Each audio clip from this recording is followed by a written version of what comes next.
Welcome to the Beeson Podcast, coming to you from Beeson Divinity School on the campus of Samford University. Now your host, Doug Sweeney. Welcome to the Beeson Podcast. I'm your host, Doug Sweeney, and I'm joined today by a very good friend, the Reverend Dr. Russ Levenson, a Beeson alumnus and the recently retired senior pastor or rector of St. Martin's Episcopal Church in Houston, Texas, the largest Episcopal church in North America.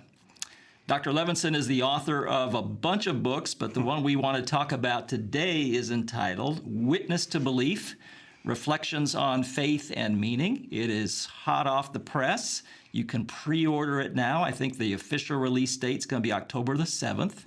We're looking forward to hearing all about this new book and its bearing on our own faith, our ministries, our Christian lives. So thank you, Russ, for being with us again on the podcast today. Thank you, Doug Sweeney. We've had you on the show a few times before. I'm not keeping track, but you're no stranger to the Beeson Podcast audience. But for the two or three people or maybe prospective students who are tuning in, they live in other parts of the country, let's just tell them a little bit about you. Can you give us a couple of minutes on churches you've served, connection to Birmingham, and why you're retired back in Birmingham now? Great. Well, I grew up in Birmingham, and I grew up in the Episcopal tradition. Went through all the sacramental moments there, really came to faith in my late teens and did not feel called to ministry at that point. This was all before college, so I did enjoy my college years. But throughout college, I began to think about ministry and full-time ordained ministry, and eventually entered the process here in the Diocese of Alabama under a wonderful bishop named Bill Stow, who's now with our Lord. And eventually went off to Virginia Seminary. I served at Christ Church in Old Town during my seminary years. Got out, and I was actually undergraduate chaplain at Sewanee for a year. And about that time, a great mentor of mine and someone known to the Beeson audience, John Claypool, called me and said, "Would you come be my associate here at Birmingham?" Coming back to Birmingham yet again. So I served with John as his associate for 4 years. I was called to be rector of a church in Louisiana, Church of the Ascension in Lafayette, Louisiana, for 5. Moved on to Pensacola, served Christ Church Pensacola for 5 years, and kind of thought I was going to retire there. I mean, who doesn't want to retire in Pensacola? And the Lord came knocking and made it very clear to my wife, Laura, and to me that we were being called to the next stop and what would be my last stop in full-time ministry, which was St. Martin's in Houston, which was a wonderful 17 years until my retirement. And then we began to wonder, where would we retire? Most of our family is still east of the Mississippi. We have a lot of people up and down the I-65 corridor. And my father's still here, and he and my stepmother are wonderful friends, and I wanted to be with them in this season of life. And I have in-laws here, and I like those in-laws. And That's great. So it's the best kind of in-laws. And then there's a lot of folks in the church world here that we know in almost every denomination in town. So yeah. And what were the years you were doing your doctorate at Beeson? I was 90. I came back. It was those years I was with John Claypool. So it was 90, basically about 90, mid 90s. I'll say, yeah.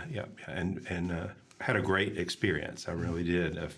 Fisher Humphreys and Gerald Bray was here teaching, and still is, and still here. And Fisher Humphreys was one of my keen advisors, and I stay in touch with Dr. Humphreys. He's a wonderful guy and friend. Yeah, marvelous.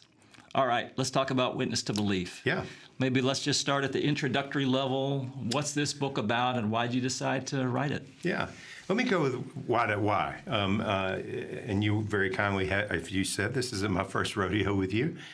And a few years ago, I wrote this book entitled Witness to Dignity, The Life and Faith of George H.W. and Barbara Bush, because they were members of my church in Houston. And for the last 11 and a half years of their lives, I got to watch and I was a witness to their faith. Everybody knew them to be leaders of the world and the nation, and certainly in Texas. Yeah. But there wasn't a lot written about their faith. And I would say that book is mostly about their faith. And I had no intention of writing a book about their faith. I didn't take notes in our years of getting to know each other, but given the political tenor of our world right now, they are wonderful, gentle, kind people. I was with both of them when they died. I did their funerals, officiated, preached at their funerals. So about a year after their death, I just approached the family. I said, I think I'd like to do a book on your mom and dad. and got their support. They wanted to see the final version. And it came out and was endorsed by a lot of people you would know in all kinds of vocations. But what surprised me, which brings me to this book, is that I began to get emails, letters from all over the world, really. I kept a lot of them. I wrote every person back personally, saying how impressed they were to find out that the people they thought the Bushes were the people I described them as. And I didn't fake anything. I didn't describe them as saints and perfect, but I described them as wonderful, loving Christians, and they were.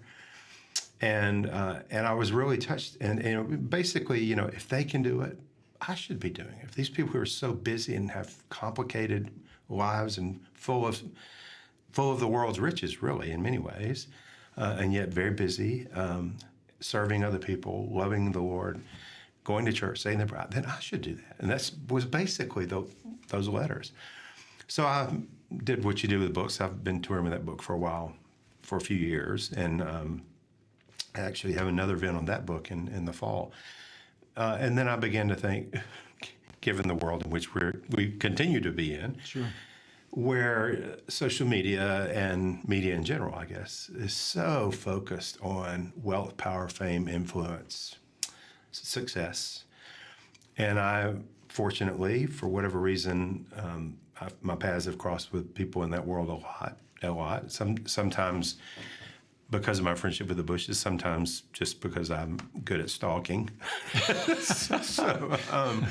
I tell one story about my stalking and one of these folks here.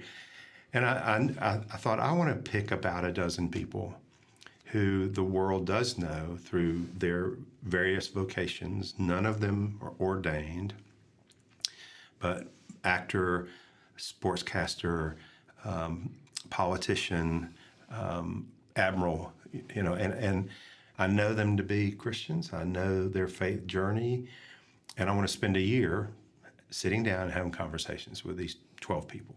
And I should say I stopped at 12 because for every one I asked, I had 5 no's. I mean, for every one who said yes, right. I had several who said, and most of the no's were very kind. They were, I'm busy, or I'm right on the beginning of something, but these 12 did say yes. And I will say, Doug, it was life-changing for me.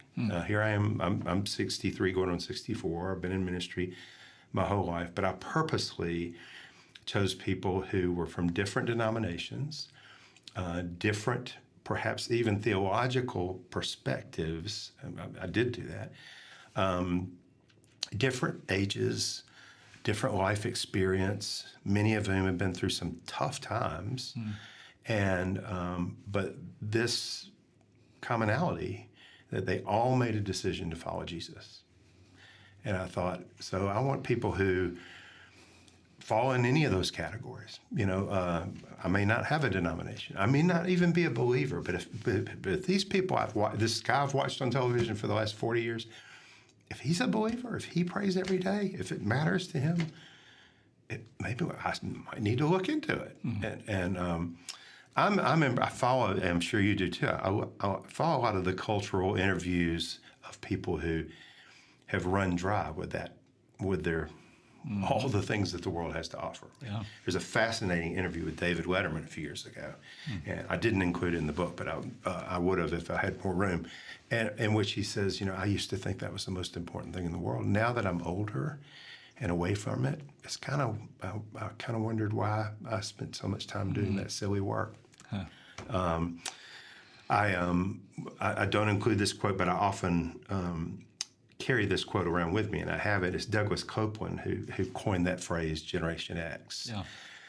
And he's a believer. And I don't know if people know. I mean, he's well known as a social, cultural student, but a few years ago, he wrote this. He said, "Now here is my secret.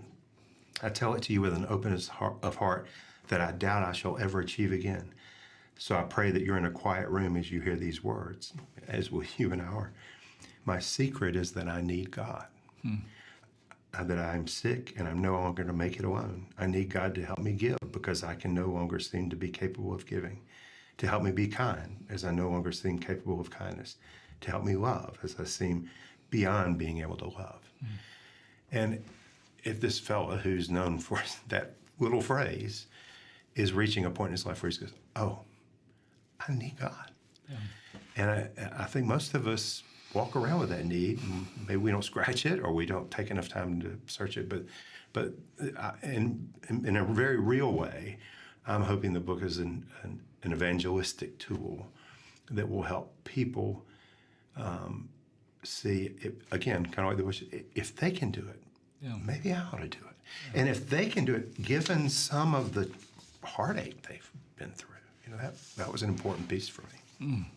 So let's tell our audience about some of the people who are interviewed in the book. I don't know if you want to name all 12, but can you name a decent number of them so people get a feel, if I get this book, here's what I get to hear about? Yeah, I would say I've become, I do say in the book, I think it's safe to say I've become friends with these 12 people. They certainly put up with me a lot.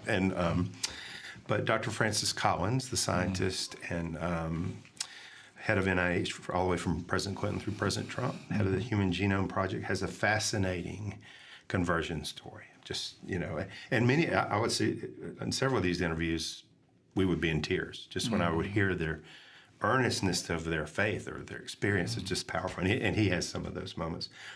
Condi Rice, who, of course, grew up in Birmingham, Secretary Condi Rice, Gary Sinise, actor, but now almost completely gives his time to service of veterans, wounded warriors, first responders. Yeah. He's become a close friend. Ambassador Nikki Haley, and we talk a lot about her experiences throughout life. She grew up in a Hindu family and converted to Christianity and made that decision, and yet at the same time, the way her mother approached bringing their children up to be open to everything. And she said, I think that helped me be open to faith in Christ.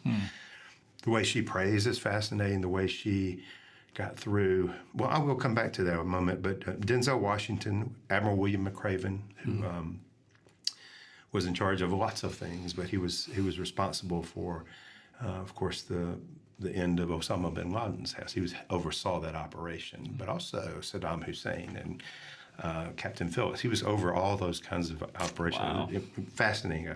Amy Grant, who most everybody in our world knows, but Amy's a wonderful person, has become a good friend, and she's had a tough couple of years. We can come back to that. James Baker, the former Secretary of State, he was a member of my church in Houston and has become a very good friend.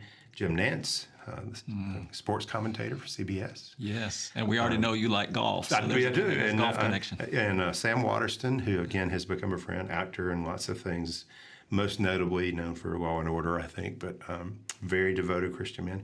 Britt Hume, and then Jane Goodall, Dr. Jane Goodall, who most people know is she said, I'm not a scientist, I'm a naturalist. And but she too has a deep and abiding faith. She's 91. And I actually began, Doug, with Francis Collins because he kind of came to faith as a scientist through studying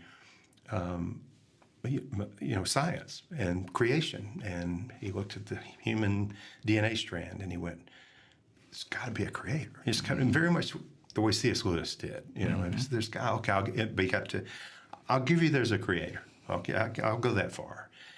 And then one day he was talking to a patient who was talking about her faith and how much it meant to her. And she said, I used to hear it all the time. I just kind of blew it off. He said, I grew up an atheist and it didn't bother me.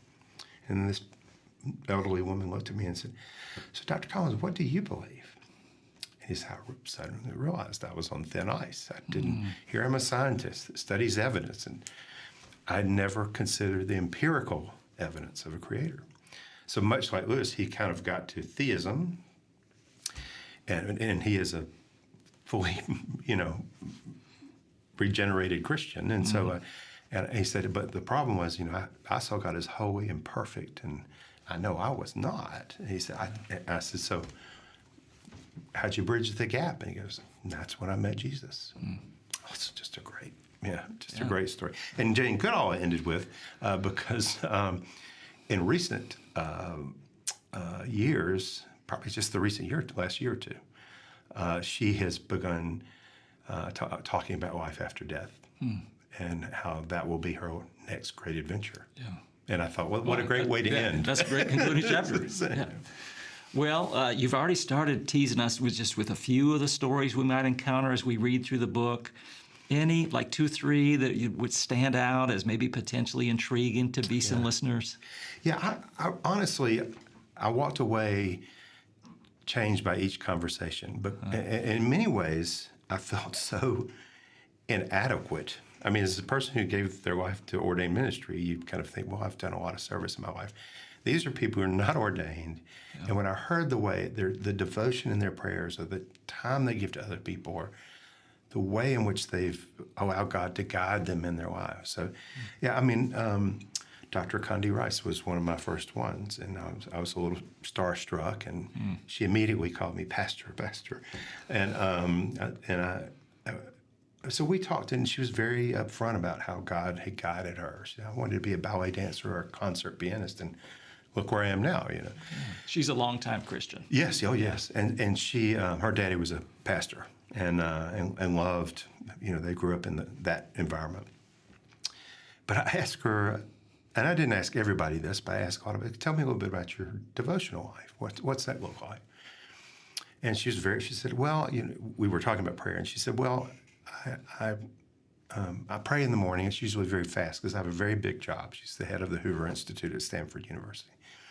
And she said, but when I get home at night, that's when I say my prayers. And then she started giving me this litany of all these things she prays for.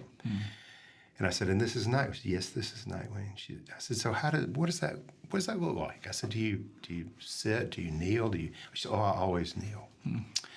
And she said, here's the thing. When I was in Washington, I had a very busy job. I said, well, I bet, I've heard. Yeah.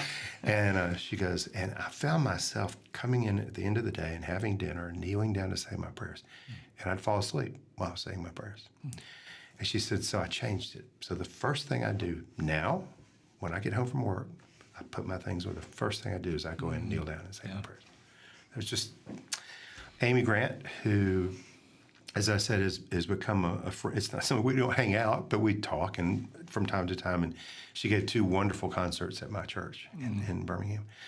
And she had a traumatic brain injury a few years ago, riding a bike, and it was pretty serious and shook her up. And she had memory issues for a good long while. I think she's about over them. In fact, she's coming out. I'll give her a commercial. She's coming out with a new album and a new tour in September and October.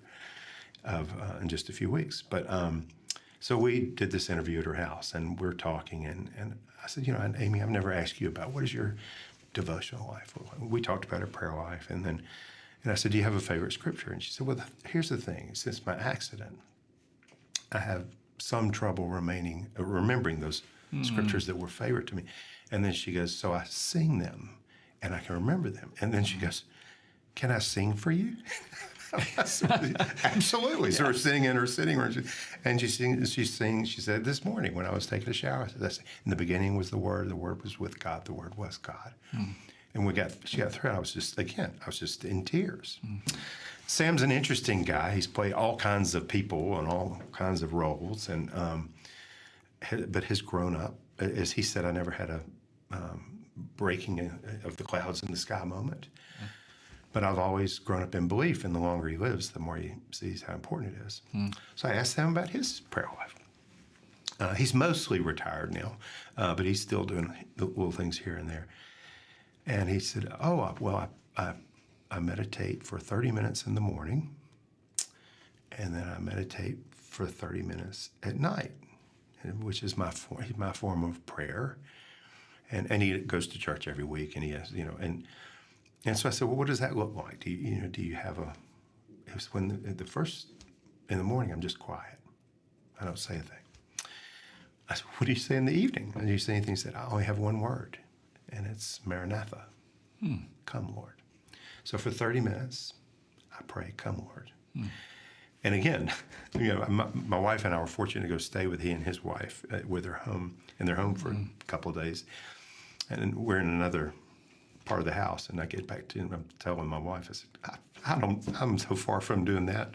I said, here's this guy who's an hour a day, is quiet and still before the Lord, and I've got to work on all this. So just some really moving moments. Britt Hume, who everybody knows from his news days, and Britt's a very deeply committed Christian. I think he would say it was nominal for a while, for a long season. And then sadly, his son killed himself, committed suicide.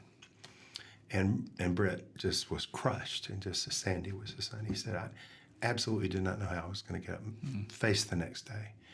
And he said, then suddenly, and this is the power of letters, I won't say emails, my mailbox became crammed with letters from all over the country telling me that they were praying for me. And he said that was the demonstrable manifestation, incarnation of Jesus that got me through that moment. And then I'll tell one more, because this was quite powerful. Nikki Haley, after the shooting at the AME church. Yeah. And there were some moments I said, I'd say, you can pass if you don't want to talk about this, and everybody would go further. So I said that to Ambassador Haley. I said, you may not want to talk about that. She said, oh no, that's a turning point for me.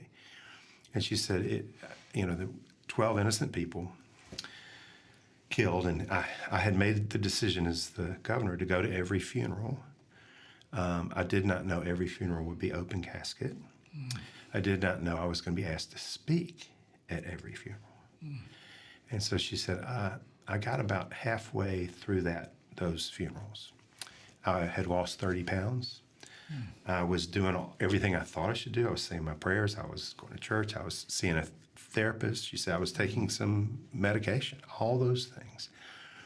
But I just kept getting worse and worse.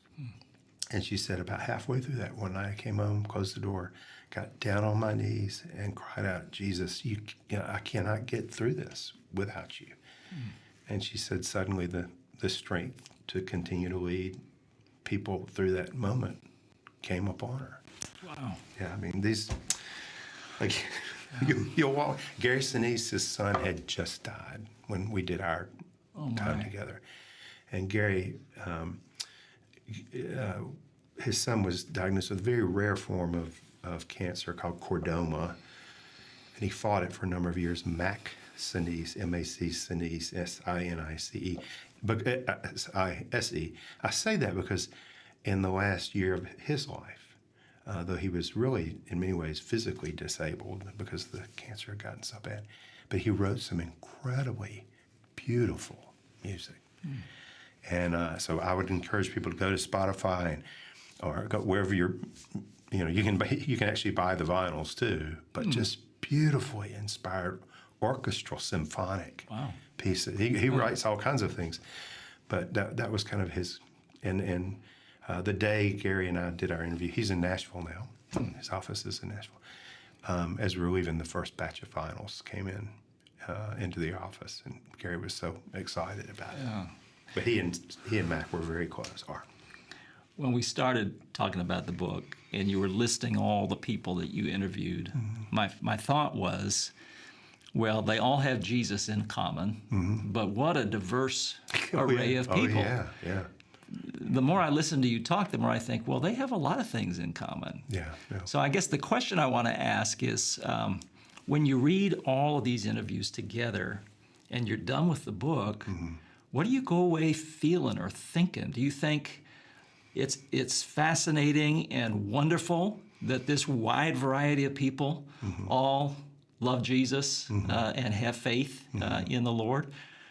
Do you leave the book thinking, wow, what an interesting assortment of stories, but they don't have a lot in common, but I'm glad I read them all? Is there, what's the kind of concluding takeaway for people, or is there one concluding takeaway for people? I think there is. I do write a preface and a conclusion, as most writers should do with books. And I begin by referencing Jesus' invitation to follow me. And I said, you're about to meet 12 people who made that decision in different ways and different. But I do talk about the cultural squeezes that are on us now, where people are looking for that wholeness in all the wrong places, so to speak. And so kind of as I unpack the story for people of each person, when I get to the end, I said, now let's go back to where I began. I began with Jesus' invitation to follow. Here are 12 people who follow. Where are you in your journey? Have you made a decision to follow? Yeah. And maybe you'll follow like Jane Goodall. Maybe you're at the end of life and you're thinking about your next great adventure. Maybe you'll follow like Denzel Washington, who's moving out of movies into a career of ministry, which came out of our conversation. Maybe you'll follow into government, but you'll know that the source for strength in those places is the Lord, as it was for these people. And I do at the end say, well, we've got about 6 or 7 common characteristics you will have seen here. Humility. None of these people came across to me as pompous or look at what I'm doing. Gentleness, kindness, devotion, service. It's not just about sitting in there studying, reading the Bible. Almost all of them in some way are involved in service or have started. Jim Nance started the Alzheimer's Foundation for his father. I mean, it's just on and on and on. Everybody's committed in such ways.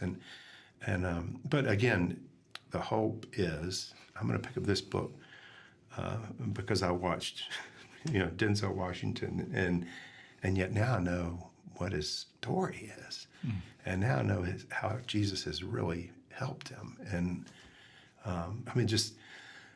I really was moved by so many words that these people offered. I prayed with every one of them, and that was moving.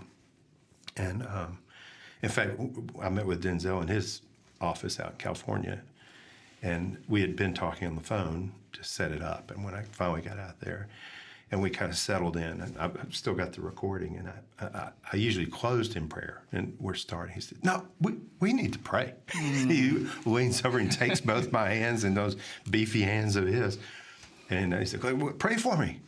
So we prayed together, and then we prayed at the end. And, I hope people are re-invited into that relationship with the Lord. I said to somebody in fact, I've begun to tell them what's coming out. I'm going to get you a copy. And I said, will you pray with me that this will help people come to know the Lord if they don't? And if they do, they'll just move into a deeper place. Yeah. My 3, we kind of tinkered with whether or not we needed endorsements. You've been kind enough to endorse a book of mine before, and I appreciate that. And so they said, we've kind of got 12 endorsements. but then a few weeks ago, I thought, I'm going to be very diverse here. So I went to Jeannie Miley, who's a Baptist. You may know Jeannie is a spiritual leader, writer of women, mainly books for women in their faith. But Jeannie's a Baptist. My retired presiding bishop, Michael Curry, and then Greg Boyle, who started Homeboy Industries out in California, is a Roman Catholic. And all 3 of them sent back very kind endorsements to be included. So, it's been an exciting work. It really has. Yeah. Thanks for coming on and telling us all about it. Friends, Witness to Belief is the book we're discussing, Reflections on Faith and Meaning. You can pre-order it now. Mm-hmm. You can get your hands on a copy beginning October 7th, we believe. Mm-hmm. Before we run completely out of time, Russ, we want to end by praying for you. We'll pray about the book for sure. Mm-hmm. But what's going on in Dr. Levenson's life these days? You got another book in you. How should we be praying for you? Yeah, and actually they changed the title. They changed it to Conversations on Faith and Meaning. Conversations. That happened in the middle, but Witness to Belief is the big part. Yeah. And there will be 2, 3, 4 book events here in Birmingham in the fall, and I'm going to other New York and Atlanta and Nashville and some other places around the country. So yes, I mean, you mentioned the golf book. My publisher and I have talked a little bit about doing a book entitled "It All Begins with Love: What Tennis Can Teach Us About the Gospel." So that's in the making. Yeah. I'm toying with a little study. These are probably years out because this is the last project I'll tell you about. But I'm toying a little bit with it's Remember, O Christian Soul, which is a wonderful little, just kind of what you are supposed to do with your daily life. I don't know if you've read that. It's in Augustine's prayer book, but it's about the length of the creed. Yeah. But it's a Remember, O Christian Soul, today and every day you have God to glorify, Jesus to imitate, your salvation to work out with fear and trembling, sins to repent, virtues to acquire. And I'm thinking of just a little study book that goes along with that, because it's a little prayer I've been folded into my own devotional time. And then I am working on a novel. I finished the novel, and it's a little dark. I probably might not have written it during my full-time ordained ministry years. There's some darkness going on in the church, and the good news is God wins in the end. So it's we'll see how it goes. It's finished, and I'm just kind of cleaning it up now before I start hitting the road and seeing if I can get a publisher. Great. Can't wait to read them all. Well, thank you. You're kind. Folks, this has been Dr. Russell Levenson. Please pray for him and his book, Witness to Belief. It's available now. Please go and check it out. Thank you for being with us. We love you. We're praying for you too. And we say goodbye for now. You've been listening to the Beeson Podcast, coming to you from the campus of Samford University. Our theme music is by Advent Birmingham. Our announcer is Mark Janalette. Our engineer is Rob Willis. Our producer is Neil Embry. And our show host is Doug Sweeney. For more episodes and to subscribe, visit beesondivinity.com/podcast. You can also find the Beeson Podcast on iTunes, YouTube, and Spotify.